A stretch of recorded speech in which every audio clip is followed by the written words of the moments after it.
खुरुमजरी ma'am पुनमक ngasi मरोबे ई पाउ खरा ma'am दा अपडेट तौजरी मालेंगे एनवायरमेंटलिस्ट अमरी सोशल एक्टिविस्ट लिसिप्रिया कांगु जमना लैतला मियाम की दमकते युम साम सागनी हाइखरे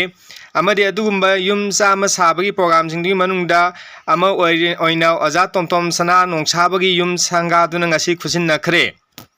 मथंग ताकप पाउदा असम राइफल्स का लौतुन अदुना मैते सिंग तकथोखिनबा होनरब्रा हाबगी सिंगनबा लैरे हाइरे अहुम सुबा पाउदा मणिपुर की एआर लौथोनबा रिलीफ कैम्प लैबा मियोइसिंगना मिफम फमदो धरना तौखरे अमदी मरी सुबा पाउदा मणिपुर की इरांग लोइसिनसी हारबदी मियाम हाना वाखल तामिनसी हाइना सोशल एक्टिविस्ट आसांग कसरना ngasi फोंदोखरे मथंग तारकपा पाउदा बोरो बेक्रा सब डिविजन दगी मैते सिंग तकथोखिनबा होनरब्रा हाइबगी सिंगनबा लैरे हाइना फोक्स ना ngasi फोंदोखरे मथंगी पाउदा चीफ मिनिस्टर बीरेना गडकरी राजनाथ अमसुंग अश्विनी वैष्णव उन्नखरे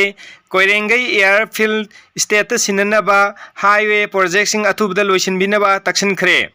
मथंगदा इली मेलैना मणिपुर की अहानबा ट्रांसजेंडर एडवोकेट ओइरे हाइरे पेरिस ओलंपिक गेम्स ममांगदा अमुक्ता उखिरिबा थौरम अमगा लोइनना हौदोखरे लोइनना ngasi पाउ मणिपुरी पाउ पिजब मतंग लोइसिनजरगे मयामना सब्सक्राइब तौबियो हाइना निसिंजे।